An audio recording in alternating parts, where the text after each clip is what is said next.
Welcome to Say It, Larry J. I am your host, Larry J. Come on in, make yourself at home. I actually found me some more Welch's juice, the Concord grape juice. I had rode all around till I found some more. Oh, it is so good. I haven't had any in a while.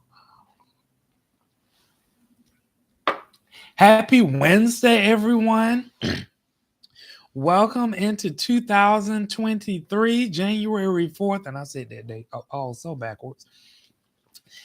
And thank you for joining in. And we want to kick off this year, right? Some of us set goals last year for this year. Some of us set goals and still, we want to implement them now. But for tonight, I just actually want to take a few minutes out to actually talk about, some people want to start off their career right. You may be going into this job that you hate and you may not like it.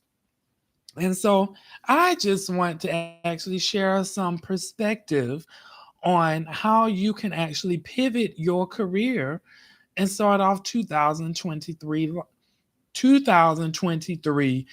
the right way. Some of the things that you can actually do, I'll say like taking into account of you going to that job you really hate. Like I saw a story on someone IG where they were stuck in traffic. Where they were stuck in traffic, they hated the job. And so I feel sorry for the people at the job because I'm like, by the time they get to work and they stuck in traffic, them people better move out their way because they're not gonna want to be there. And many times, like each and every person, people are on their jobs for a particular reason, a check. Now, some jobs that you just can't be in for a check. You being a nurse. I mean, even though some people be nurses and everything, and they be there for the check. That's how some of them people end up dying too. But you want to make sure why you are in the right place that you should be in. Now, how you actually determine that? Let's say you hate your job. You going into this location and you don't like the job. You hate getting up, putting on clothes to go to work at this dump. You mad. You one of the people that are out on the edge because you don't want to be stuck in traffic. And so this is what we talk about pivoting your career. Take some time and think about what is it that you want to do. Go and pray and ask God if you believe in it. If you don't, but I believe in God, Jesus Christ, who is the head of my life and Lord and Savior. Pray and ask God, what should you be doing? And usually, what God would tend to do, He will tend to send people your way, and they will confirm what He's pretty much telling you to do. So, let's say, for example, you want to go up in management, and you pray and you like, Lord, I want you to bless me to be a manager. I want to be this first frontline manager, then lead up into, being mid-level and senior manager. Well, the Bible said when you ask, you shall receive. You receive it right then and there. But he have to get you ready for the position that you ask for because you may not be ready. So how he saw it getting you ready, and what does this have to do with pivoting your career? It's because you don't want to be where you at right now. So this is how to help pivot your career. And many times people miss the moment when it comes to pivoting their career. So what happens, you have your manager, got a meeting today, got a meeting tomorrow, but also have two other managerial meetings. So the manager been eyeing you for a while because the manager see that you have good leadership skills. You kind of lead the team when it comes to things, but you're not a manager. And you trustworthy, you're dependable. So the manager tap you on the shoulder. It's a a phrase that people use when people tap you on the shoulder. They don't literally tap you. How they tap you is having you do extra things. So the manager started asking, well, Leroy, can you lead the meeting for tomorrow and the next day because I have two other commitments that I have, and I'll just set up some time and we'll walk you through what you'll be going over, and then after that, so forth and so on. So you lead that meeting. Then next thing you know, the manager is calling you in and going over managerial responsibility. Not saying that, oh, okay, well, am I about to be promoted or you about to promote me? Now, people like me and probably a few others that are woke actually see things like that will be happening. So you go in and they're starting to talk with you about different things, and you starting to be included with things that are managerial responsibilities, and people start, and this is how you start pivoting your career, because you have to take note and be mindful and awoke these things. So you start doing those things that the manager asks you to do. Because after all is being, you can add this stuff to your resume. So when you go on interviews, you don't say these are tasks that I've done. These are processes that I've managed and executed on.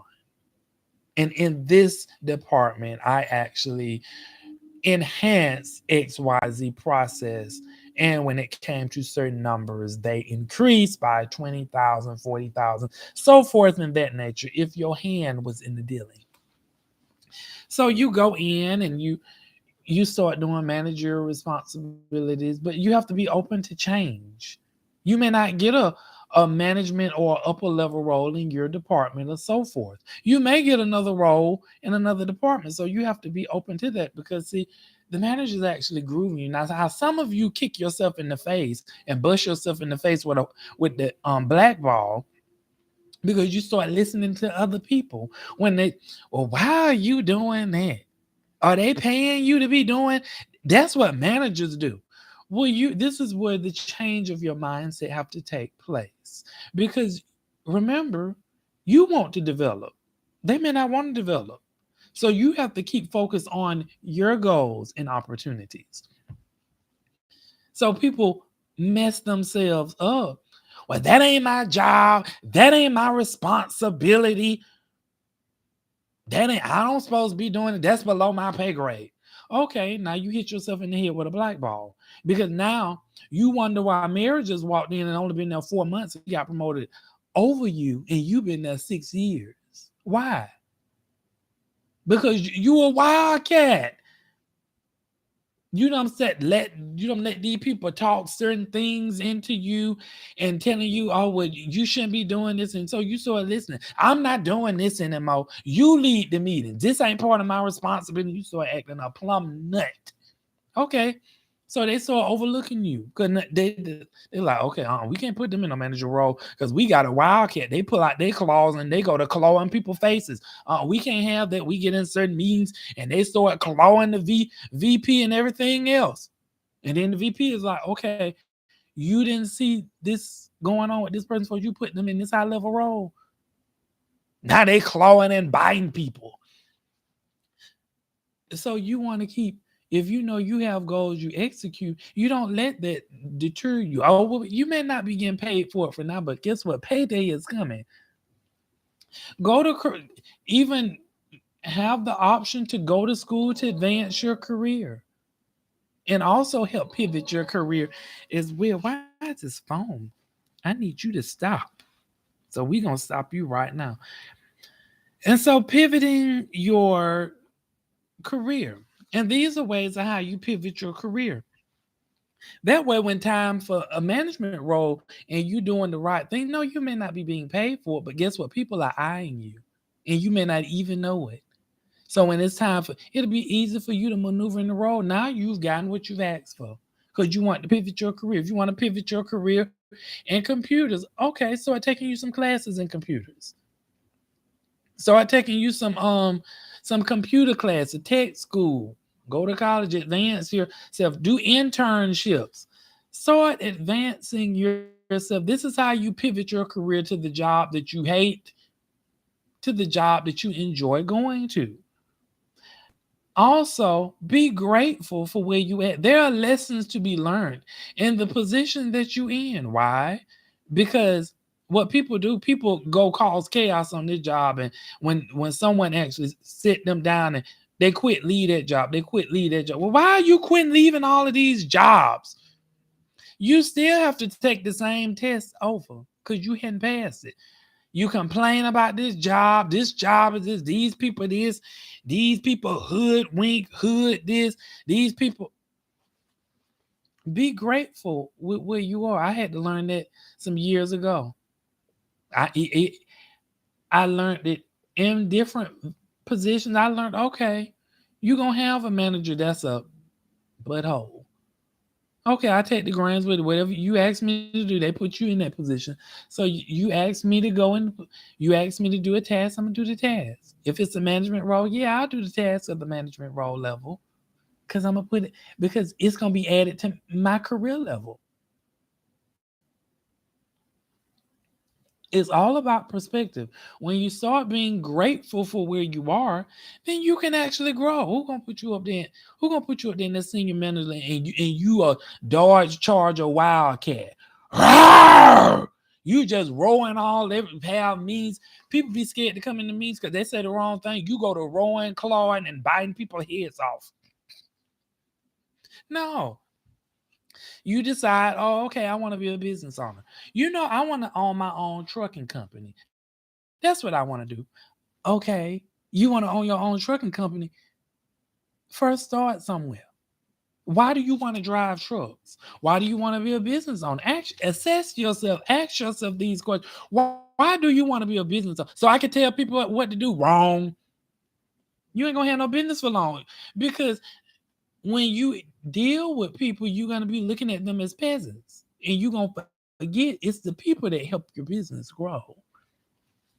Assess yourself. Well, you decide, okay, I want to do truck driving because I want to help make other companies better and have this product, or they utilize my truck. I want to have the best trucks. I want to hire the best drivers and provide the most best service that I can and know how. Okay, well, you need to know something about driving trucks. You need to know something about getting the CDLs. You need to go know something about truck driving school. If you want to start a truck driving school, you need to know something about all that. Because I hate to say this. I've heard some people say they want to start their own trucking business and they don't have a clue about driving trucks. They ain't drove no trucks, don't have no CDLs, ADLs, DDLs, BDLs, or nothing, so forth. How you want to go out there and start a business talking about driving trucks?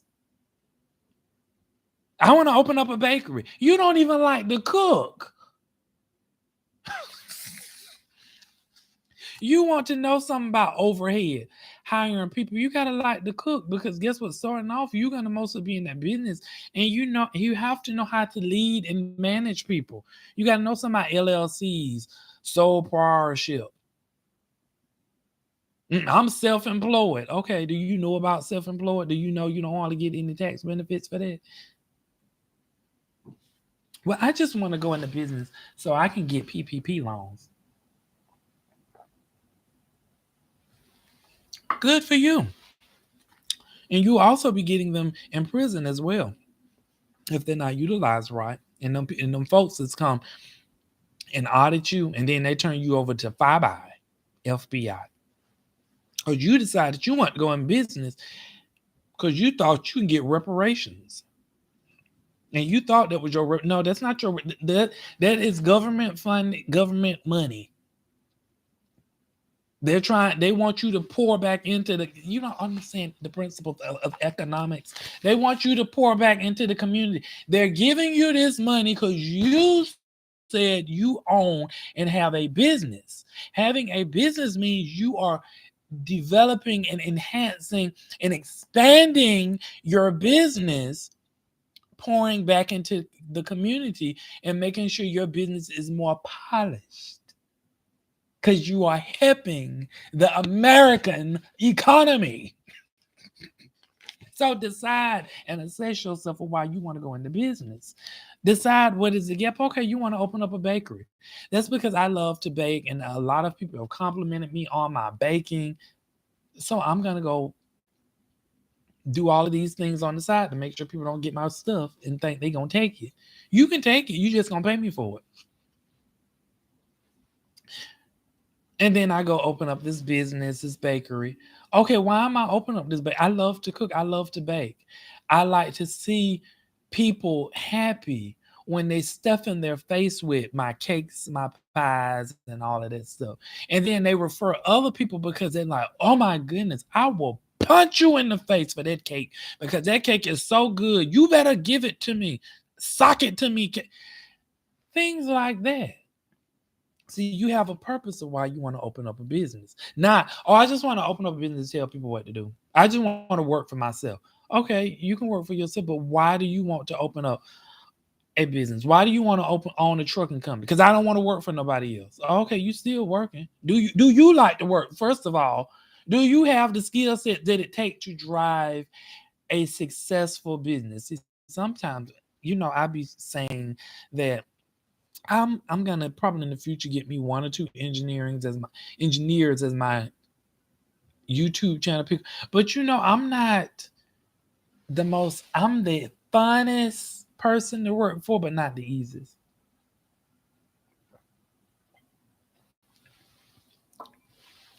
Because you're not gonna give me no shabby work. We can be cool, we can have fun, but when it comes to the business, I'm all about the business. If I'm at this certain level performing, we not gonna make a dip. So these are things that you want to include when it comes to pivoting yourself in your career. Do you want to pivot your career? Do you want to pivot your career and pivot to be a business owner? I mean, you can do both, but the choice is yours, but also take in consideration the things that I've actually discussed.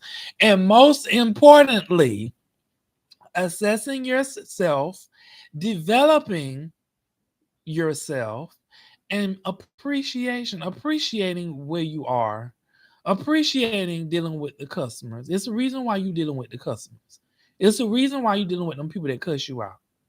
Because when you get up on a higher level, will you know how to manage escalations? Do you know how to diffuse them?